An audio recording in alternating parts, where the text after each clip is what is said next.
Wanawake walioolewa ndio wanaongoza kwa usaliti kwenye ndoa zao.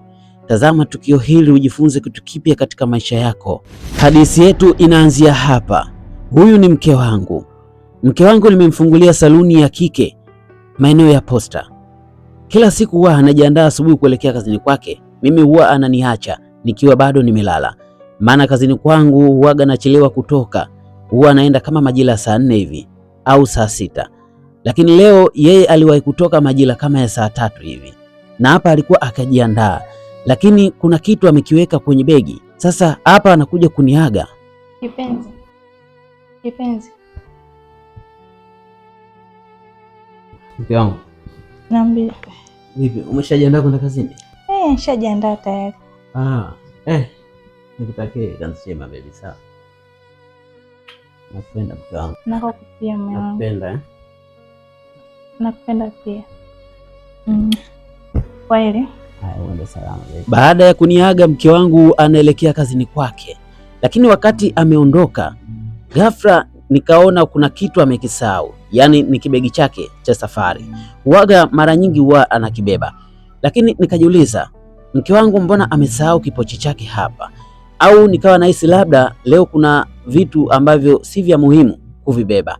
Hivyo nikasogea mpaka katika kipochi kuangalia kama kuna kitu cha muhimu niweze kumkimbizia, ila kama hakuna basi niweze tu kutulia zangu.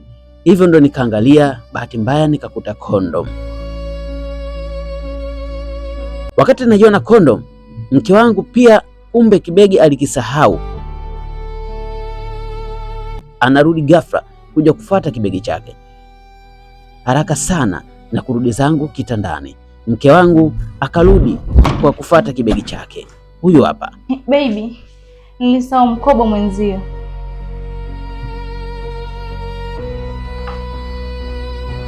Bye. Mke wangu alichukua kibegi chake na kuniaga kwa mara ya pili akiwa anaelekea kazini kama nilivyozoea na kama kawaida yake. Lakini na mimi nikasema leo ngoja nimfuatilie mke wangu nione hii safari ya kwenda kazini kwake, ambapo kila siku anatoka asubuhi sana hapa nyumbani. Na mimi huyo nyuma nikiwa namfuatilia mke wangu katika 1 na 2 katika mitaa yote anayopita mpaka nione mwisho wa safari yake. Hapa tukiwa tunaelekea kuangalia anaelekea wapi mke wangu. Na mimi sichoki kumfuatilia. Lengo nataka nijue leo mke wangu safari yake huaga anapotoka asubuhi akisema anaelekea kazini. Ni kweli huwa anaelekea kazini, lakini hii mitaa siamini kama kweli anaelekea kazini. Kila chocho anayokunja na mimi nipo naye nyuma, lakini nikiwa nahakikisha asitambue safari yangu ya kumfuatilia. Huyu hapa mke wangu anaendelea na safari yake. Mashallah, mke wangu ni mtu kweli, amependeza, ni mzuri, amebarikiwa kila kitu. Na ndio maana akanishawishi kumweka ndani. Lakini mke wangu akiwa anaelekea na safari na mimi nikiwa nipo nyuma yake. Hapa ndipo kituo cha mke wangu kilipoishia. Ghafla namuona mwanaume akimkumbatia mke wangu na akimruhusu kuingia ndani kwake. Mke wangu anaingia ndani kwa mwanaume. Tukio hili nikiwa nalitazama mbele ya macho yangu, moyo wangu ukiwa unabubujikwa machozi ya damu ambayo hauwezi kuyaona. Hili tukio linaniumiza sana, lakini nitafanyaje?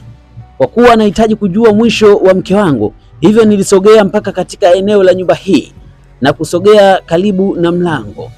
Nilikaa hapa ndani ya masaa 3 kumsubiri mke wangu akitoka kwenye jumba la mwanaume huyu. Lakini nimekaa kwa muda mrefu. Ghafla mwanaume anatoka akiwa ameshamaliza haja zake na mke wangu. Mke wangu akiwa yupo kwenye furaha na mwanaume huyu akiwa anamuaga kwa furaha aliyompatia siku ya leo. Ghafla ananiona mimi nimekaa katika eneo hili. Tukio kama hili omba tu kwa mwenzio isikutokee wewe. Najua ni tukio ambalo litakalohuzunisha kila atakayetazama video hii. Wewe uliyetazama video hii, weka komenti yako, like, share kwa marafiki zako ili watu wajifunze. Mimi naitwa Ngilini OG.